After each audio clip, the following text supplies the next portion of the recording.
Hello. Hi, sir. Good afternoon.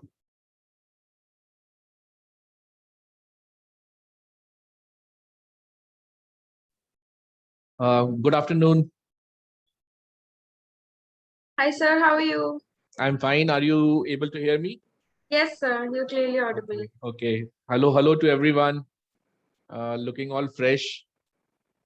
If it was evening, then everybody would have been like too many webinars. So I hope you all didn't have food so that your mind is active and I can put in some information over there. Yes, sir. Sure. Sure. So okay. So are you recording this? Yes, sir. We are recording this. And before we start, we have a little introduction for you. Ayush, you can take over. Okay. Yeah, sure. Thanks. Thank you. A very warm good afternoon, everyone. With immense pleasure, I, Ayush Jaiswal, welcome you all to the Philomaths, the knowledge sharing session at the Department of Finance and Business Economics, University of Delhi. Founded in 1973, the department is a center of excellence conferring quality education to the students. MBA in Business Economics provides its students an opportunity to learn managerial concepts from an eclectic blend of faculty, academicians, and researchers. And this is the reason why DFBE today possesses an illustrious alumni base of over 1,000 individuals who have made their marks in various capacities in the corporate as well as academic worlds. The corporate communication cell of the department aspires to invite industry leaders under its guest lecture series Philomaths to culminate an interesting discussion between the students and industry magnets across a range of business topics. Today we have with us Mr. Tushar Kansal as a guest speaker for a webinar on the topic entrepreneurship or industry career. Mr. Kansal is the founder and CEO of Consultancy Ventures, venture advisor at Loyal VC, partner as partner at GSD Venture Studios, and investor at Lagoten, and founder of Saffron First. He also has experience spanning multiple sectors from venture capital, Big Four Consulting, LSE listed Systema India's unit, to CFO of Guggenheim partner-owned company. Over the years, he has arranged funding for startups and growth stage companies in diverse sectors. He completed his executive education in leadership from Harvard Business School, MBA in finance from University of Delhi, and BTech from the Technological Institute of Textile and Sciences. His expert opinion is often sought by leading business news channels and publications. Therefore, we are honored to have an exciting, we are both honored and excited to host him. We are looking forward to an enlightening and interactive session. The stage is all yours, sir. Thank you so much, Ayush, and thank you, Swar. And it's lovely to be addressing all of you. I did my MBA from Department of Financial Studies. My wife was my classmate, and we have spent a lot of good time in the campus. I always remember those 2 years in the campus very fondly. Until date, we have common, we have professors who are still there. Professor Sanjay Sehgal, Professor Munish, and all the others. So I will keep it simple for you. I won't use too many business jargons. I won't use too many terminologies. I will not use the over the top terminologies which a lot of people use in the business world, and especially because all of you belong to economics, so you are prone to tough words. So I will keep it simple. So basically, my idea of keeping the topic as entrepreneurship versus a career, job career, because we are living in the time when money for investment is available, and it is available in a large quantity. So every day you open the newspaper, you are finding somebody getting $100 million, somebody is getting $500 million.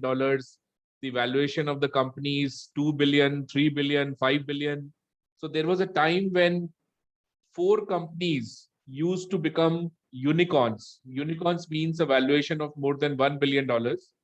4 companies in China used to become unicorn every week. And every week, four dollar billionaires were formed in China.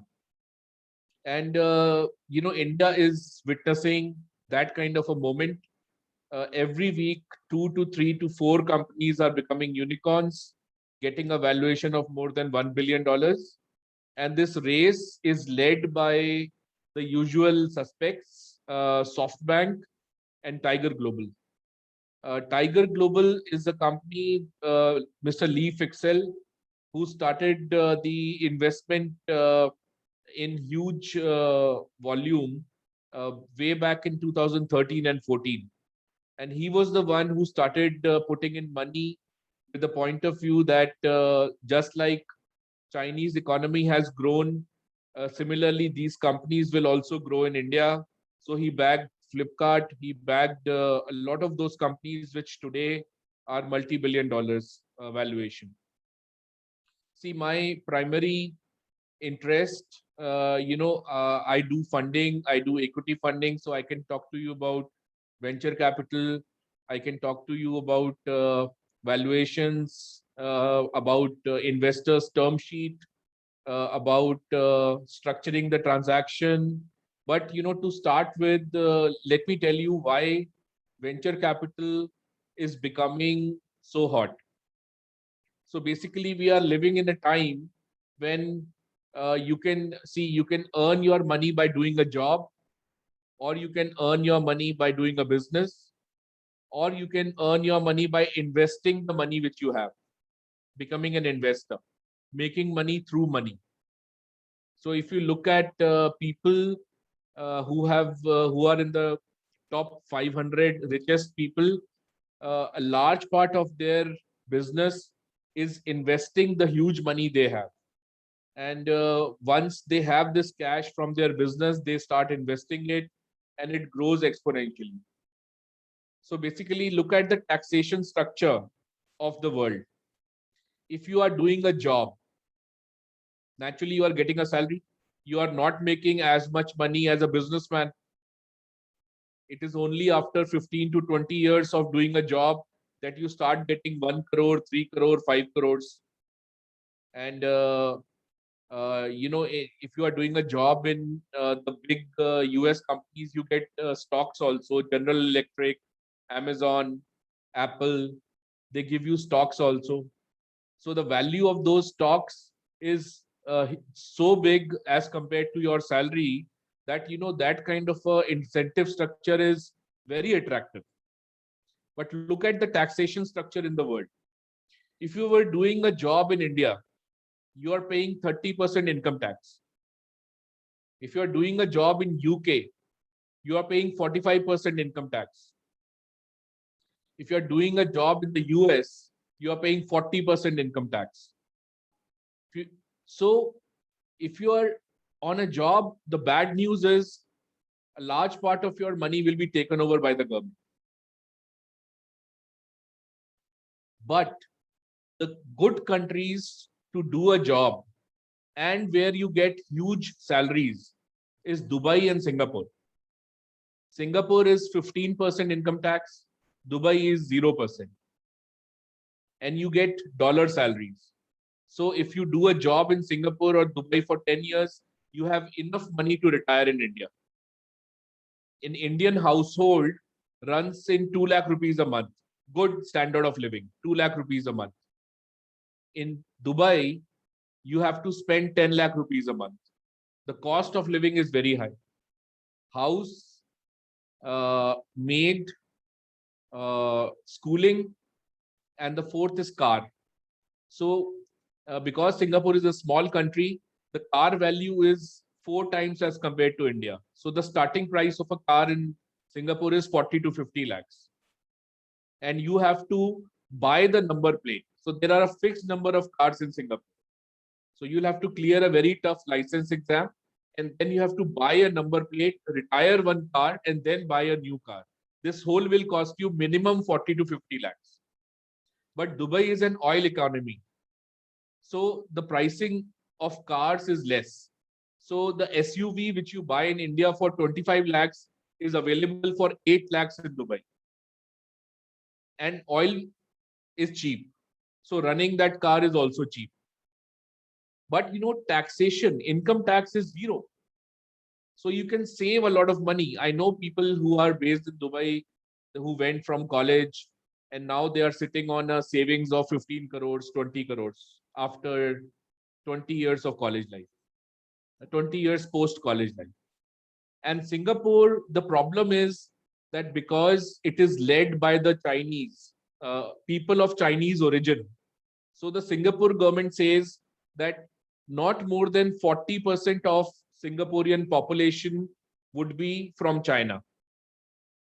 And Indians, not more than 8%. So the problem is, if you go there, do a job, you have to, as a, you will have a team. You will have to take a lot of Singaporeans because that is the government rule. So you will want to take Indians because Indians are very efficient in salary work. Indians are very, very professional and they do good job. But you won't be able to take Indians. You'll have to take a lot of Singaporean people because of the local law there. If you are doing a business in Singapore, again, you'll have to take in a lot of Singaporean people. And you have an option of taking the Chinese also. So what happens was, when I was in Deloitte and Touche, and post that I was in Brand Capital Times of India, I got an offer letter from a bank in Singapore for a job. Very good salary. At that time, I remember 2008 and 9, they were giving 2 lakh Singaporean dollars. I didn't go. That is another issue. I didn't go. But they were developing their financial sector. And for developing their financial sector, they wanted to get Indians because Indians are good in technology and finance. The two best salary giving careers, finance and technology. Indians, because of the ecosystem here in India, they are good. And because a lot of people have gone to Silicon Valley, so that that know-how and going forth and coming back. So a lot of good human resource are available in finance in India. So at that time, they were calling Indians, and Indians, they started applying for PR, permanent residency. And one of the rules in Singapore of if you are doing a PR is that, your kid who's who has a PR in Singapore, after schooling, they will have to do 2 years compulsorily service in Singaporean Defense Forces, military. So what Indians started doing was, they didn't send their kids to military. They didn't want the children's 2 years to be wasted. So the Singaporean government, it is not giving PR to Indians since many years. You can apply 3 times, 4 times, 6 times. You won't get the PR. Malaysians get it, Indonesians get it, Cambodians, Laos, Vietnamese, Chinese, Australians, Indians don't get PR so easily. If you have a very good technology, which is you have intellectual property, your company is operating in Singapore, and the government feels that we want this technology to be based in Singapore, then they will give you PR. But if you are a CXO, a CEO, इतनी आसानी से नहीं मिलेगी. The other part in working in Dubai and Singapore, I am giving you the negative points. If you lose your job, then you have to find another job as soon as possible, because the cost of living is so high, you will start sweating. 50% of your salary goes in house, maid, car, and schooling. Schooling is starting from $60,000 a year. So, those are the challenges of working in Singapore and Dubai. But, always remember, the income tax in Singapore is only 15% and it is 0 in Dubai. So, it makes a lot of sense to work in these places as a professional. Now, if you were not doing a business or a job and you are making money by investing the money as an investor, might be you are working in a financial services firm which invests the money in stock markets, commodities, oil, gold, copper, nickel, aluminum, silver, anything, or maybe betting on other currencies, the forex betting. So I have some news for you. The news is that the capital gains tax applicable on investments is very low worldwide. In the US, it is 10 to 20%. India, it is 10 to 20%. Singapore, it is zero. So if you are making money by investing the money in stock markets, commodities, forex, real estate, the capital gains tax is zero in Singapore. And India and Singapore have a double taxation avoidance agreement. So you, as an Indian working in Singapore or doing a business in Singapore, you will not be taxed in both countries. You will be taxed either in India or in Singapore. But a lot of people, because the income tax in Singapore is low, when they go to Singapore, they file their taxes in Singapore and they don't file their taxes in India. The other good part of working in Singapore is that Singaporean people are very simple. They keep things simple. They live within the law. So all Indians who go to Singapore, they also become like Singaporeans. They start living within the law. Otherwise, you will get lashes from the Singaporean government if you don't follow the law. If you in Dubai, you are generally chit-chatting that no, Dubai economy is down, and you are chit-chatting to a person, somebody will do a complaint about you and you will be thrown out of Dubai. You will come back to India. So the Indians become very disciplined when they go outside India. So because here in India, the conflict resolution contract upholding of contracts, India ranks 151 out of 163 countries in terms of contract resolution. Because our courts don't work. They take 10 years, 20 years, 25 years, 30 years. No business or contract can wait for that long a time. So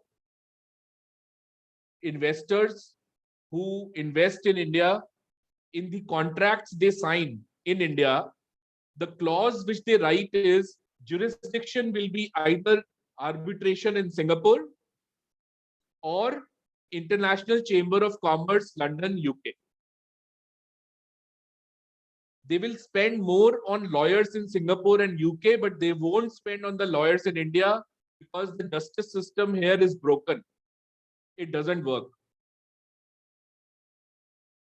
The second part is they always create a holding company in Singapore and subsidiary company in India.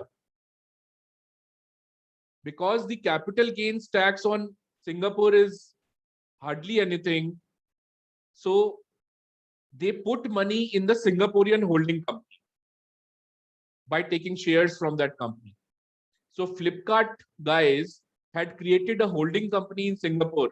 That is why Walmart bought Flipkart for $21 billion.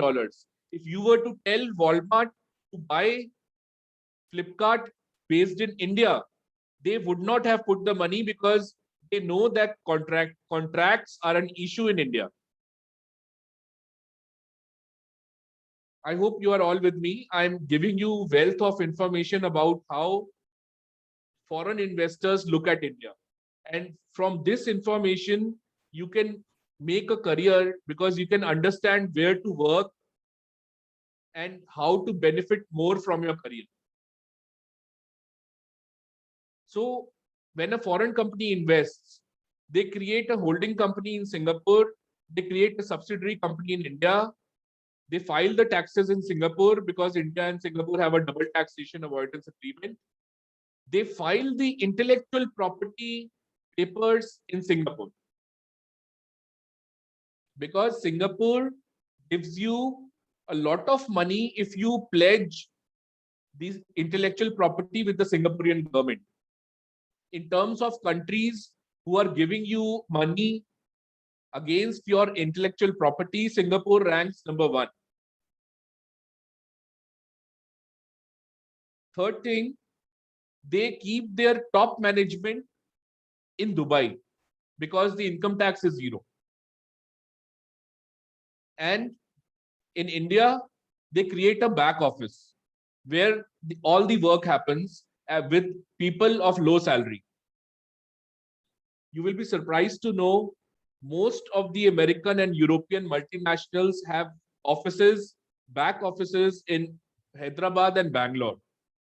Each company, 5,000 people, 4,000 people. And the kind of patents and intellectual property which is generated by these people, all that benefit goes to the multinational companies because they hold these patents, they hold this intellectual property. So if you think like an entrepreneur, what they are doing and getting benefit from the human resources in India, you can do as a businessman.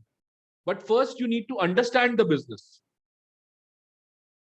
You can, if you do a deep dive in a particular sector, it will take around 1 to 2 years to understand the whole business and to get leadership traits, how to get work from the team and everything else. Now, imagine on capital gains, you are paying 0% to 20% in tax. On income tax, you are paying 30 to 45% tax. And in the UK, if you are living for more than 7 years, the income tax applicable is 55%. So the world wants the rich people, all of the countries, they want the rich people to live in their country and spend all their money. So the Russian economy is controlled by oligarchs. Oligarchs are those people when Soviet Union was disintegrating in 1991-92, they bought all of the big businesses of the government for hardly any money from the banks. And these people are now billionaires. So what they do is, to avoid the fact that the Russian government do not take away the businesses back from them, they have created holding companies in London and taken protection of European Union. And they have listed these companies in London Stock Exchange so that the wealthy people in London and Europe, they will put pressure on Russia not to nationalize these countries. So London is keeping all these criminal-minded Russians, but they are rich, so they are keeping them. And capital gains tax, 0 to 20%. So the countries are telling you, make money from money. Be a rich person. If you want to live in this world, money is easily available. I will explain what I mean by that. So what happened was, 99-2000, the dot-com boom and bust happened. 2008, the Lehman Brothers crisis happened. So the world economy was in recession. And you economic students would know that recession means negative GDP growth rate. So even if the GDP growth rate is minus 0.01%, they call it recession. And they are very fearful of that thing. GDP should grow.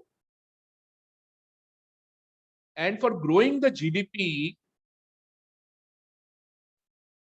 a lot of these companies based in the US and Europe and Japan and China and Southeast Asia, they are relying on taking huge amount of debt. The interest rate on dollar debt is 0.5% per year, only 0.5% per year. And a hedge fund operating in a stock market has the option of taking leverage, means taking debt up to 90%. So you put in $1 million, you take $9 million of debt at 0.5% interest rate, which is nothing. And you bet that $10 million on the stock market. And the stock market, globally, there is a bubble. So they are booming. So everybody is making money. So why the West is rich? They let go of all their manufacturing companies to Asia.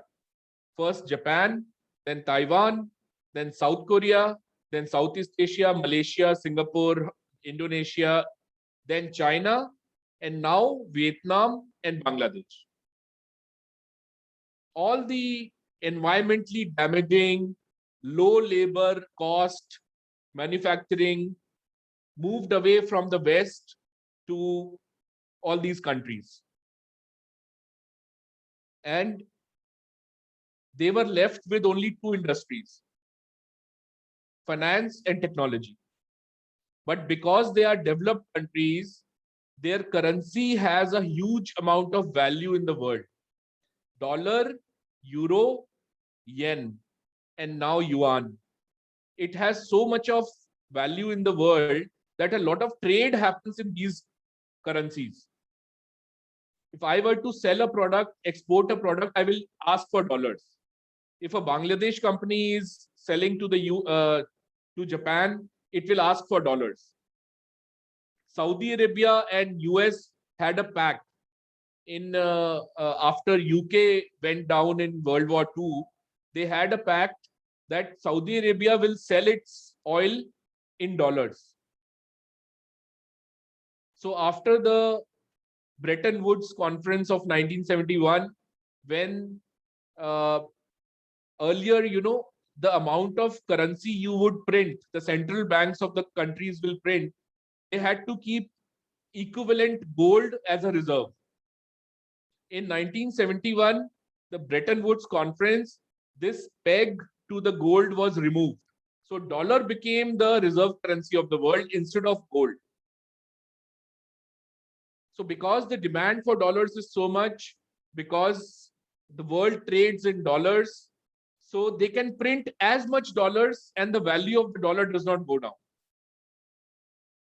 So since 2008, they have been printing mindless amount of currency.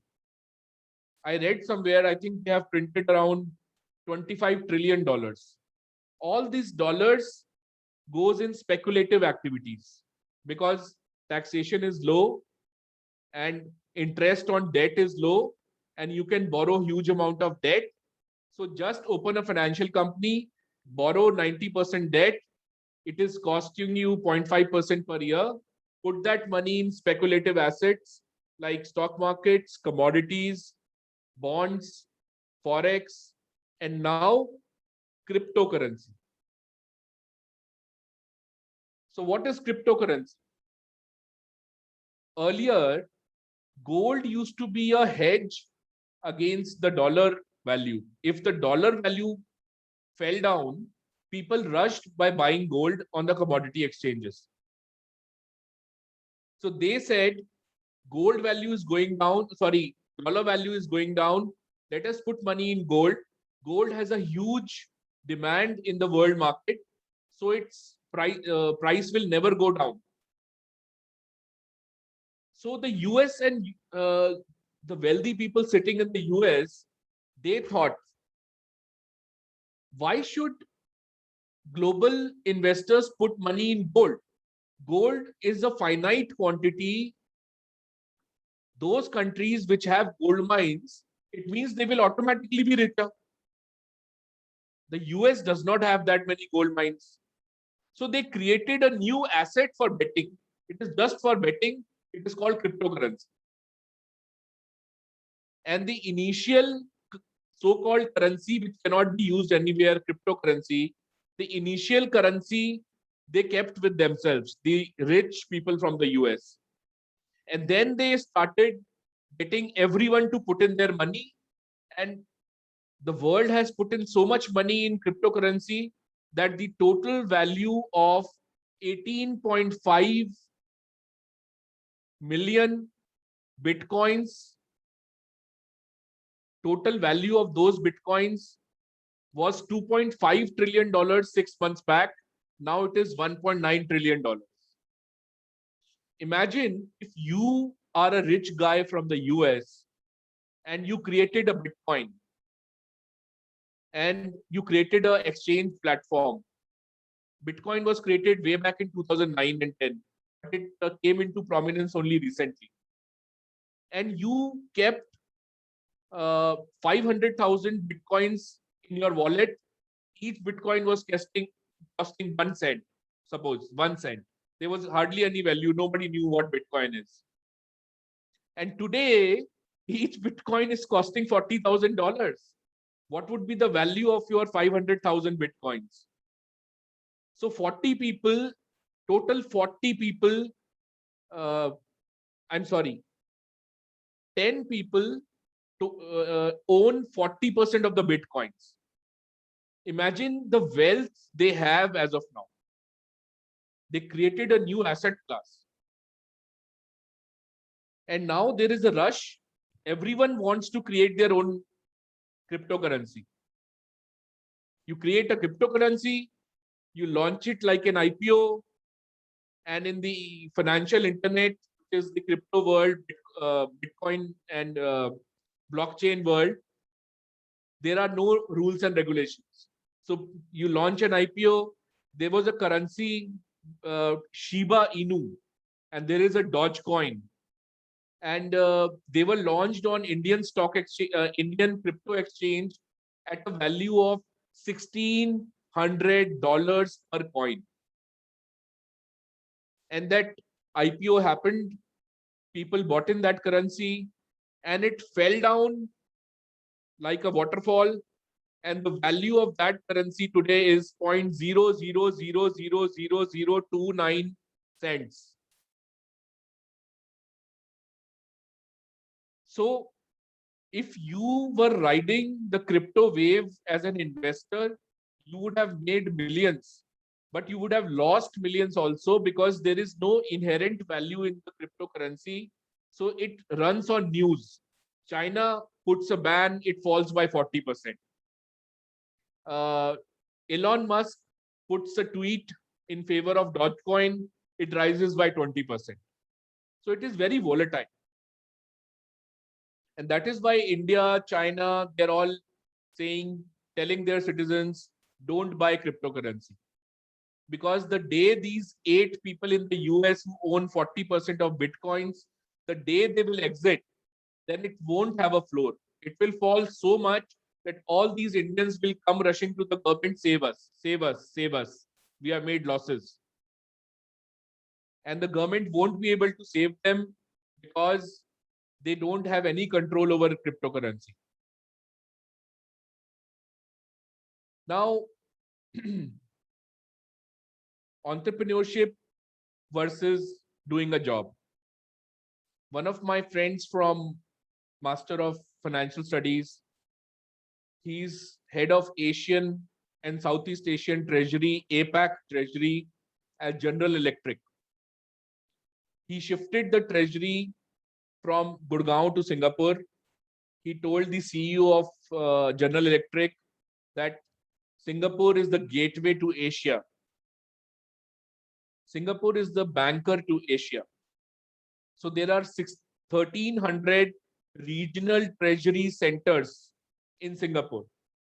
So when a US company has to send money to its Asian companies, they first send it to Singapore, because Singapore is a developed economy. They have a developed financial services sector.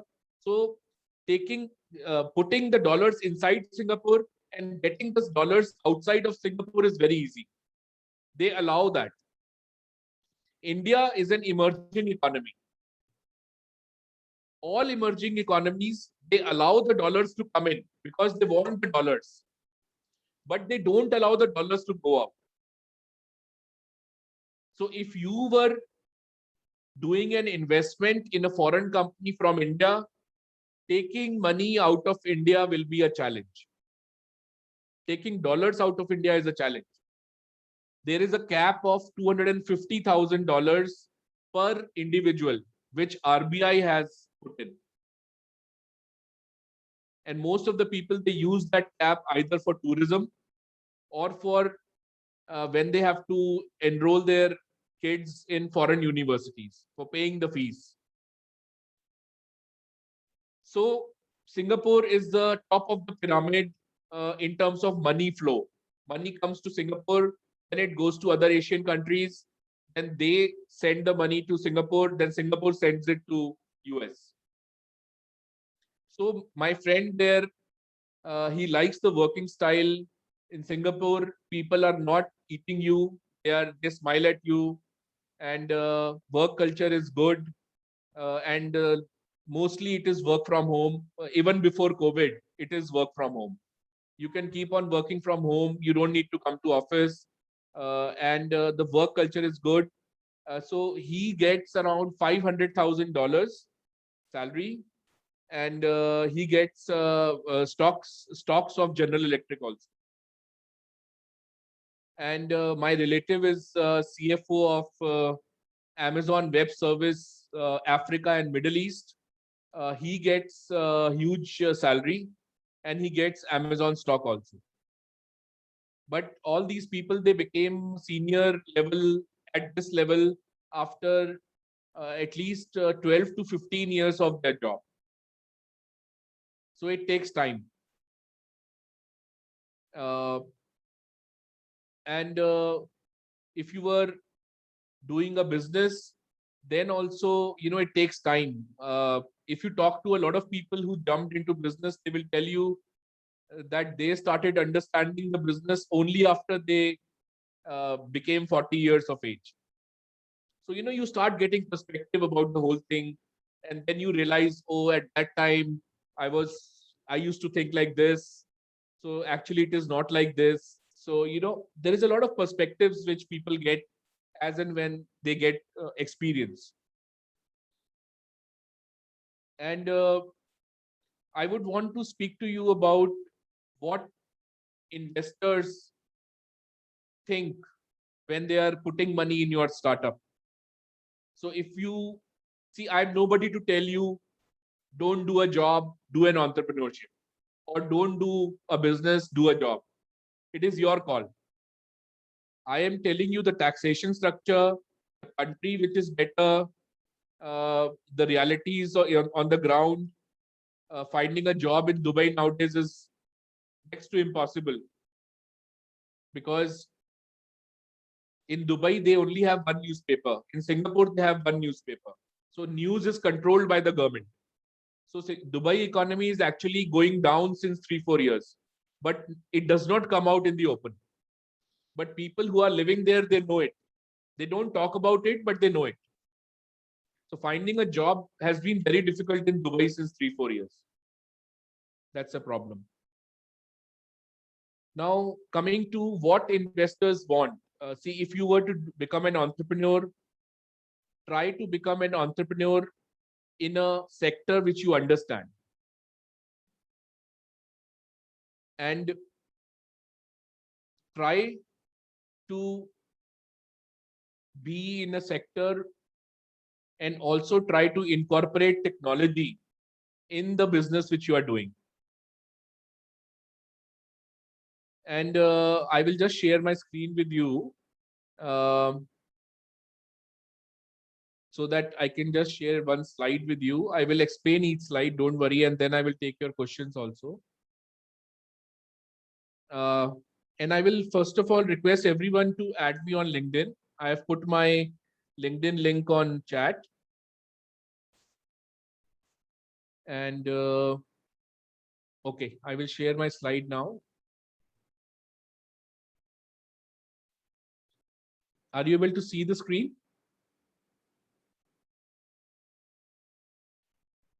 Yes, sir. Yes, sir.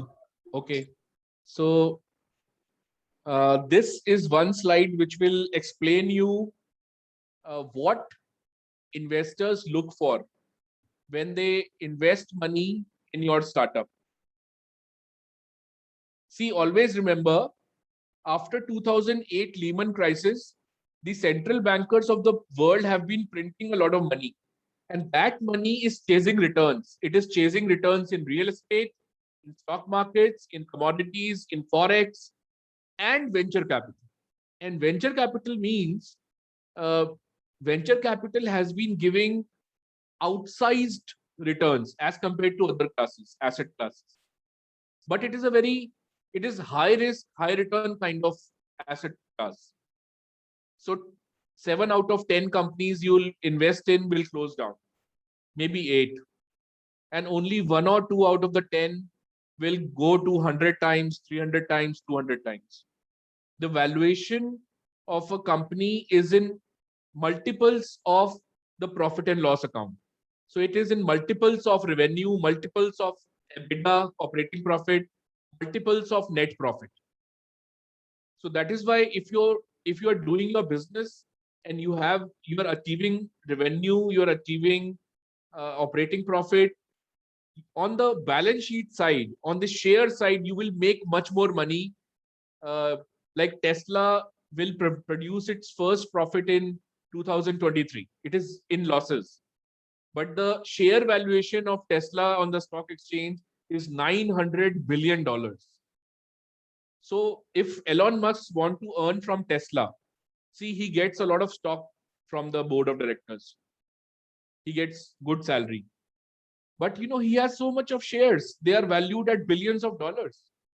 So he won't wait for his profit to come and then salary to come, operating cash flows to come. He will just sell some of the shares and make money.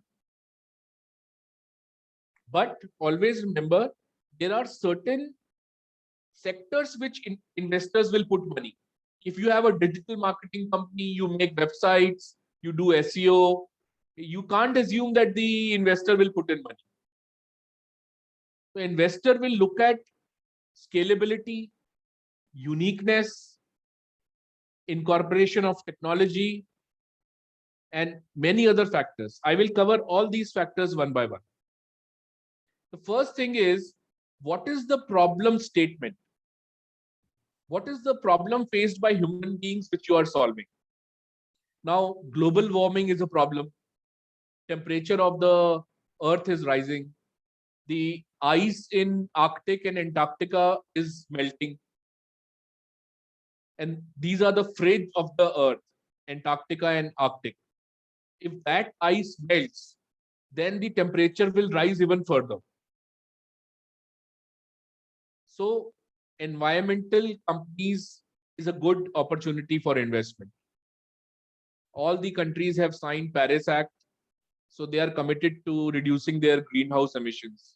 And electric vehicles, mobility, and solar and wind power, and power produced from tides, and desalination plants which produce drinking water from ocean water. All these are big opportunities. My company has got 3 environmental companies to get funding from the investors. And all the 3 are doing very well. So first is the problem statement. Second thing, your solution. So, taxi problem, Uber. Uber made the solution on your smartphone. Smartphone is a very sticky product. It's very difficult to let go. People keep it in their hands for 8 hours, 12 hours. They all have pains here in the hand, but they keep on using it because it uses artificial intelligence and machine learning. So whatever you are as a person, Google knows you on 700 parameters. Where you go, what you eat, what you like in this life, what you shop, how much money you have. They have mapped 6 billion out of the 8 billion people on this planet already on 700 parameters. All this data is shared between Amazon, Apple, Google, Netflix. They share this data with each other. And then they show you targeted advertisements. You talk to somebody, hi Raghu, I'm facing a court case. Next moment you are on the internet, you are seeing advertisements of legal firms. They study your voice also. So you have Alexa at home. Alexa keeps on listening to you. And they study all that data using artificial intelligence and machine learning. And all this use of artificial intelligence has meant that it is a very sticky product. It is very difficult to leave. So that is why companies are bringing solutions on your smartphone, because that's where you are all the time. So the problem statement, solution, team behind. The team should be very balanced. I have a company right now the founder owns 95% of the company, and 3% is with the CEO, and 2% is with the another mentor. The fund guys don't like it. They don't like that 1% is holding 95%. They want to see the balance in the team. A finance guy, a product guy, a marketing guy.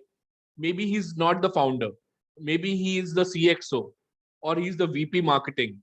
Where is the balance? How will you grow if you don't have knowledge about each activity you are doing? So if you were to take a job in a startup, always look for ESOPs, employee stock option plans, which is the shares of the company.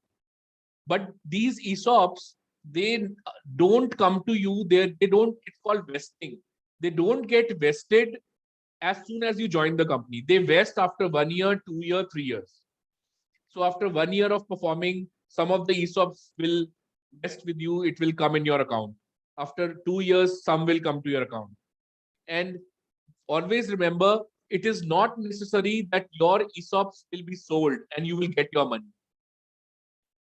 Because even after funding, many startups don't get follow-on funding and they close down.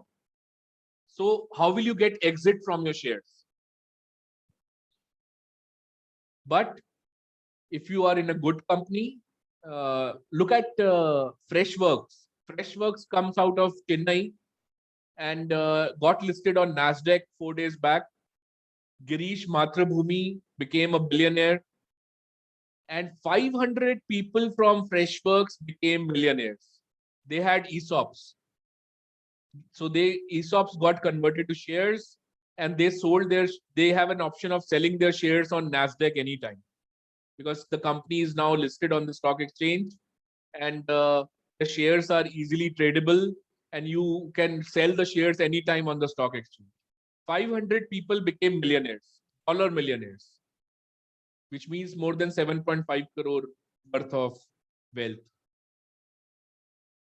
So if you are want to join a startup, look for ESOPs or look for some shares, or you can become a co-founder of the startup by getting between 5 to 25, 30% of equity. But naturally, you should be bringing something on the table. Why will somebody take you as a co-founder? Then the fourth is market size and opportunity. Now, if you are solving a business puzzle, which is in a market which is very small, so the revenue of your company will never go beyond, maybe you will capture 50% of the market. So if the market size is only 50 crores and you captured 50% of the market, the turnover is 25 crores. Now, what is the valuation? It is nothing. So market size and opportunity is very critical. They talk about TAM, total addressable market. So be very conscious of market size and the opportunity you are working in. Then the product. I can show you the full slides also. This is problem statement, solution, team behind, market size and opportunity, product. Product, you can do a demo with the investor of your product if your product is ready. So in the startup world, first we say proof of concept. Then we say MVP, minimum viable product. That your product has a customer, that it can sell. It has a business model, it can sell. And the third is product market fit, PMF. PMF means that maybe you have 4 types of products. Each one is targeted to a separate customer. The pricing is different. The market positioning, go-to-market is different. The distribution strategy is different. So all that sorted out, when you sort that out, it's called achieving PMF, product market fit. And if you are from a particular sector and you understand the sector and you have done some good work in the sector, the investors call it founder market fit. Founder market fit. And business model means how will you make money from your product? So like commission based, monthly or yearly subscription, your sales channels, direct sales, wholesale, and so on. Traction. Tractions mean what is the business you are doing right now? How many products you have sold, revenue growth, customer growth, vendor partner growth. A lot of companies, they come to me, sir, we are pre-revenue. Pre-revenue is a very challenging time to be in. You can raise money from friends and family or accelerators and incubators, or Indian government will give you 25 to 50 lakhs, but the paperwork will take you more than 1 year. Accelerators, incubators will give you between 15 to 25 lakhs, and they will take 3 to 8% of your equity. And then angel investors are there. If your angel investor is working in an Indian job, so he will making money in rupee salary, so he will put in less money, 5 to 40 lakhs. If he is making money in dollars, he will give you 2 crore, 2.5 crore, 3 crore, because he has the dollar power. But doing a traction is very important. Then competitor analysis, what is the competition in the market? And a lot of the times it is very difficult to understand your business. So if we understand your competitor, then it becomes much easy. Then competitive advantages, what is your unique selling proposition? How are you better than your competition? And then financial projections. The next 5 years, this much money I will put in. This will be my losses initially. This will be my break even in the 3rd year. Then my turnover will rise this much, and then I will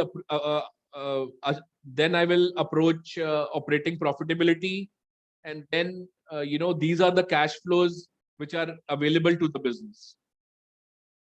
Financial projections. Then they will ask you what is the amount you are asking from them, and the use of funds. How will you use this amount? Use of fund means like marketing, team building, technology, filing intellectual property, opening new offices, all that. Then the future roadmap. What is the roadmap? How many customers you will have in 1 year? How many new markets you will enter? When will you enter? Maybe 1.5 years from now, 2 years from now, and so on. So this is a brief about what investors want. And I also have another presentation on entrepreneur skills, but I think it will become very, it will become very philosophical kind of discussion, that you need courage and you need to be positive, and those kind of things I don't want to discuss. You are postgraduate students, so I want to discuss business and career with you. So that is why I'm not covering that particular presentation as of now. But I would love to connect you with all of you on LinkedIn. This is my LinkedIn, and I'm also sharing my website. Have a look at my website. There are a lot of videos and a lot of gyan over there. You will like it. So it is to 1 hour. Okay, so it's 40 minutes. I've already spoken. I would request you all, if you have any questions, and don't bother about how will my question look. You can ask me anything. We can talk about anything. You just ask me. I can probably help you with my experience. So I'll be very happy about it. Thank you. Bhavesh, and ask question. Good morning, sir. My name is Bhavesh. Good afternoon, sir. How do you look at ESG investing in the near future? Do you think it will really take off, or it's just a hype that has been created by people to just think over something else? So you know about the Paris Accord, right? I mean, all the countries earlier, what used to happen was, see, industrialization happened in France. And then the Western world got industrialized. There were no environmental norms. They were using coal. They were burning forest. They were doing deforestation and, plastic. plastic is like hell for the planet, and they were using plastic. Then the education levels in US and Europe are quite good, so they became quite aware about. And the global temperature is rising every day. If it rains in Mumbai, there is a big chance that it will flood. If it rains in Delhi, it has been raining since 3 months. A 46-year-old record has been broken. So the environment has become so harsh and unpredictable. So on the environmental side, when the VC fund guys, they raise money from investors, they have been promising that we will put this money in companies which follow environmental norms. $9.5 trillion has been raised in US for ESG, environmental, social, corporate governance, ESG, for ESG companies. It is not small money, $9.5 trillion. But apart from environmental, then you talk about social, and it is how many women are there in your board of directors? What is the women composition in your team? How many people with low economic background have you taken? These are social parameters.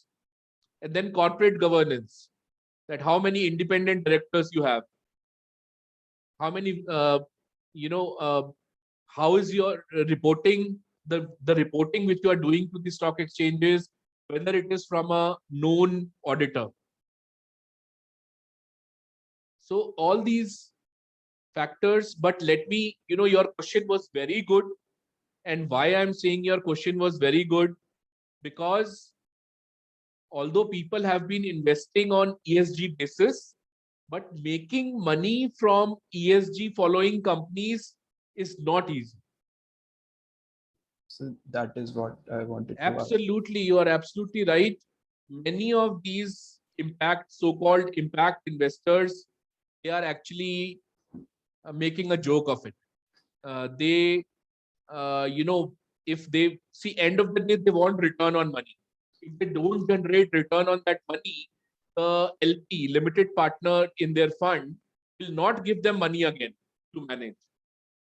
And they have promised the LP 20 to 25% IRR, internal rate of return, which is annual return.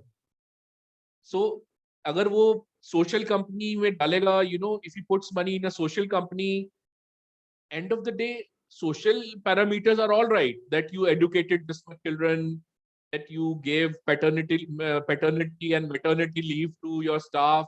End of the day, the balance sheet has to give return. So a lot of these impact investors, they are very, very always on the edge. I was sitting with this guy works in DFID in Delhi, in Bikaji Kama. DFID is the impact institution of UK government, and it puts money across the world in impact causes. And he was telling me, Tushar, on all our investments, we are in losses. We are barely making money. And it is just because of the fact that our money is government money, that our job is still there. Else we would have lost the job. So thank you. Thank you so much, sir. Just one more question I have, sir. Since like Zomato listed on stock exchange at around 110 rupees, and now it's trading at around 135, 140. But sir, world-renowned valuation, Mr. Ashwath Damodaran said that the stock of the value is not more than 40. So sir, what are your opinions regarding that? Sir, do you think that Zomato is like okay being traded at this amount, or what according to you should be the stock price? So my friend, there is some international gyan which I will give you, and then there is some Indian specific gyan, so that this whole issue makes sense. Zomato listing. So after 2009, the world has been printing currency, I told you, and all this currency is getting into speculative assets. I told you. Uh, but end of the day, all this currency is as a debt on the government. The government takes this currency and gives it as a loan to different institutions. So the debt on governments are increasing. The debt to GDP ratio in China, 350%. Debt to GDP ratio in US, 400%. India, it is 80%. It used to be 60%, but has become 80% because after COVID, all these money which, because people were not working, they have to eat. So the government gave out a lot of money. So the debt to GDP ratio. Now, what it means is, why you are generating so much of free cash? You are giving it as debt on very low interest rates. So naturally, the economy should boom. They should grow. But most of the products which human beings need, they have already been invented 20, 30 years back.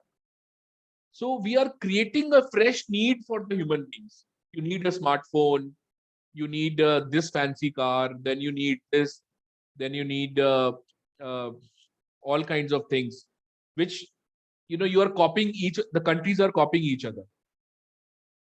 Now, the growth per unit of growth generated by per unit of currency printed is going down, if you look at the charts.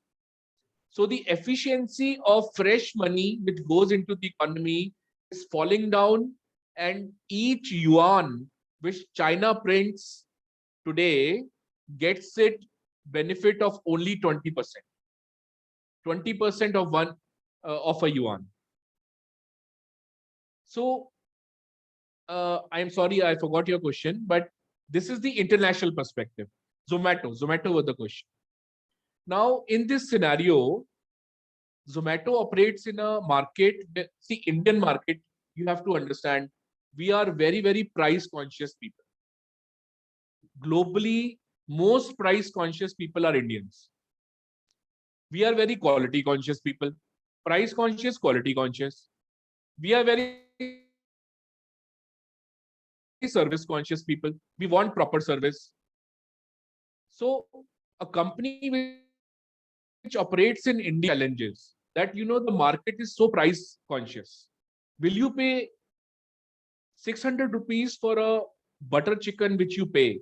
150 goes to Zomato. Now Zomato cannot increase the price of butter chicken from 600 to 800 so easily. And it cannot increase the commission it is charging 150 rupees from 150 rupees to maybe 200 rupees. Businessman won't pay it. He's already paying through his nose 25%. 25% of whatever food he's selling is giving to Zomato and Swiggy.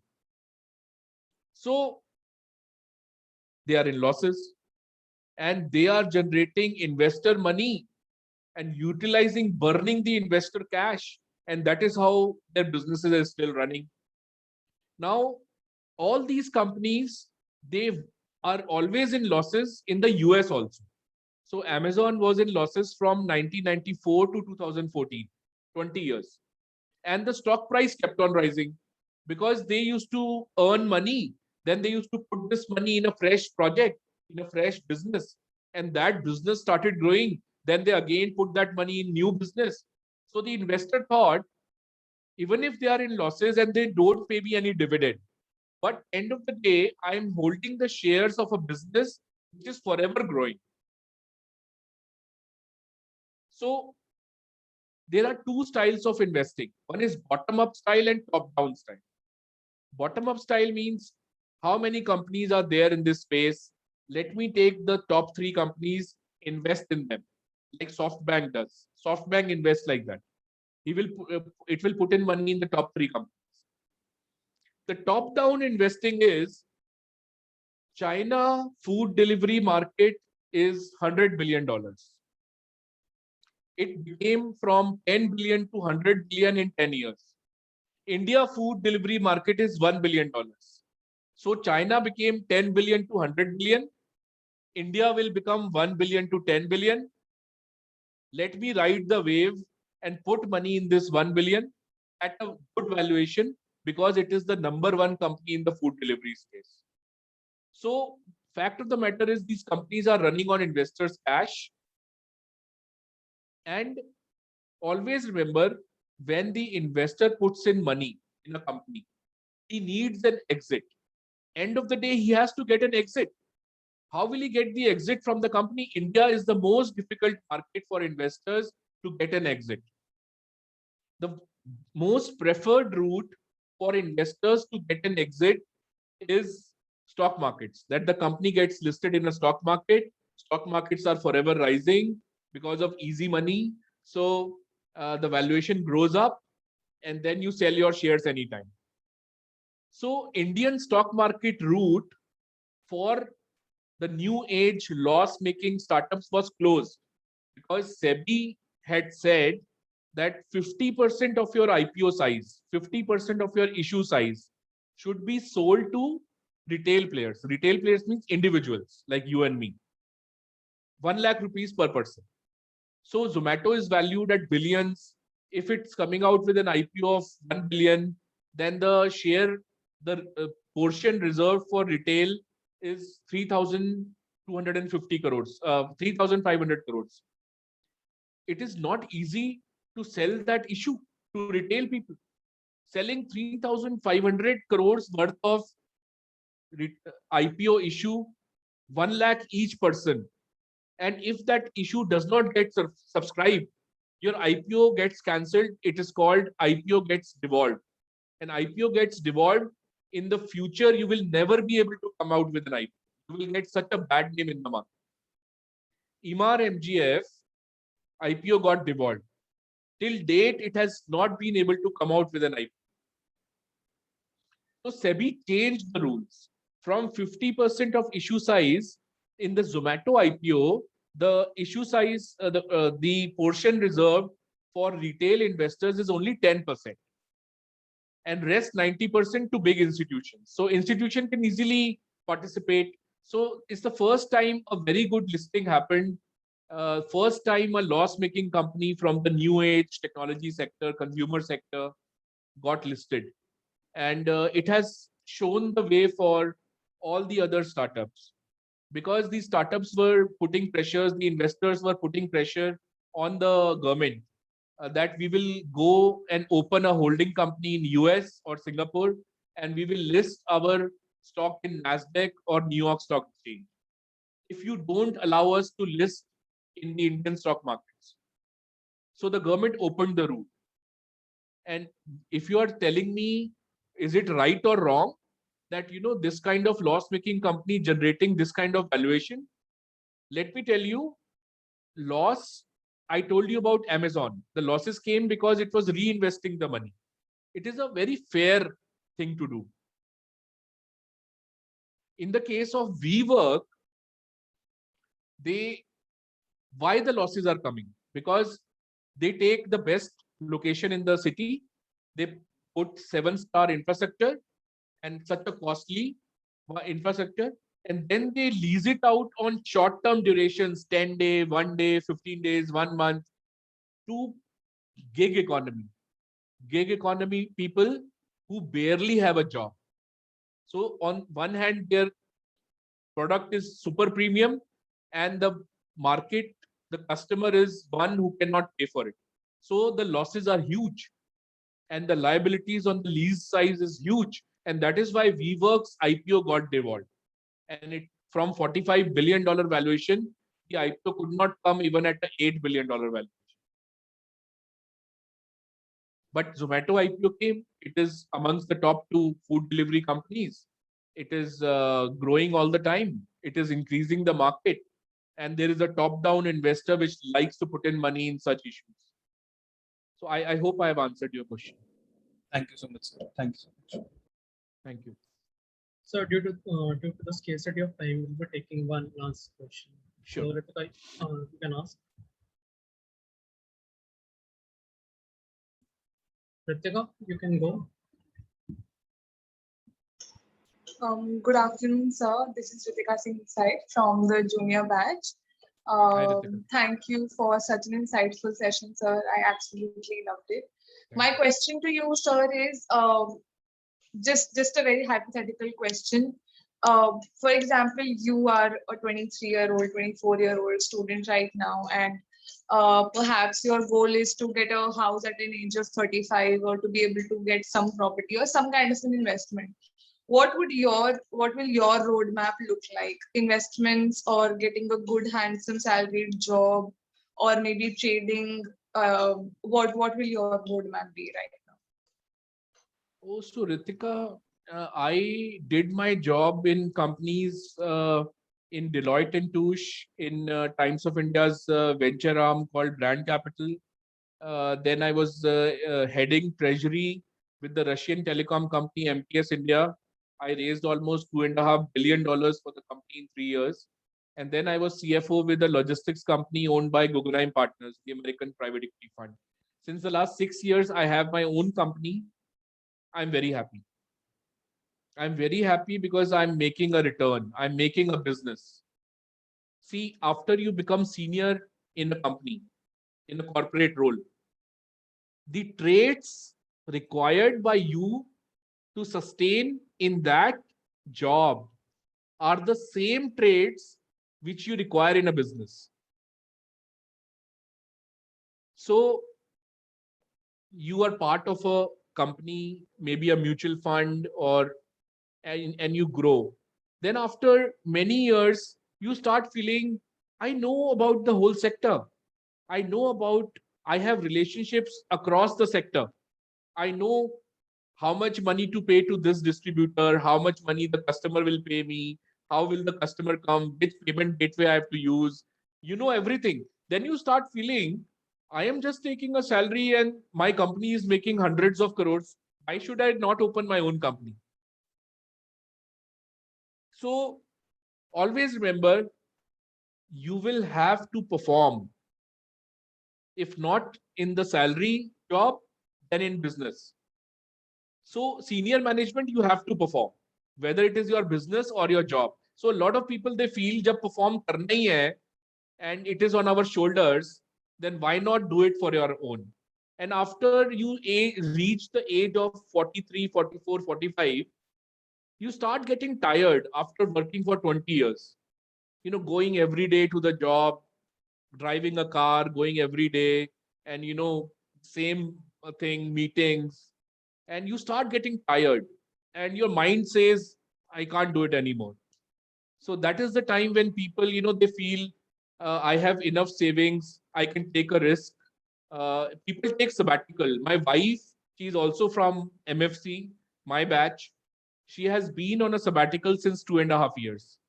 She worked for 14 years in SBI Capital, project finance. She's the youngest vice president in the history of SBI Cap, got back-to-back promotions every 2 years because she's very good at her work. And later on, she was senior vice president, head of capital markets, North region at Axis Capital, which is India's #1 investment bank. She got tired. She told me, Tushar, in the last 2 years, she was just doing a job without any mind. She was not liking going to the office every day. She was not liking the morning 5 a.m. flights and late night 11 p.m. calls. So she was not liking it. So now she's opening her own thing. So there is no fixed way in life. There is no fixed way. You have to find your way. And if I can talk to you individually about it, approach me on LinkedIn. I will give you hundreds of examples. Somebody doing business first, then doing a job, which is a very not a good situation. Somebody doing job and then a business. Somebody who's continuously in a job and has made 50 crores.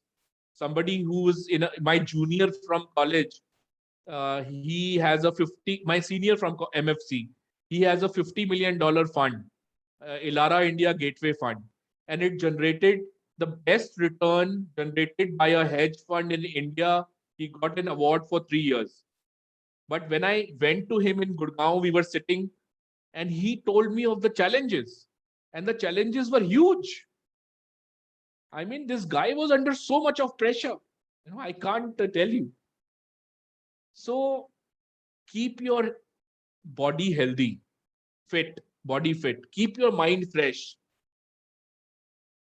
Take life every day once as it comes, one by one, every moment one by one. Don't go in the past or future too much. Especially you guys, don't go into the future. Enjoy this time. And every one of you will be set nicely, no worries. If you face some, you want to bounce off your mind to me anytime, I'm available on LinkedIn. I have some calendar issues, but we can talk. So thank you so much. I have another talk at 3 p.m. I'll have to repeat all what I told you there also. So I will take your leave, Ayush. Thank you so much for organizing it so well.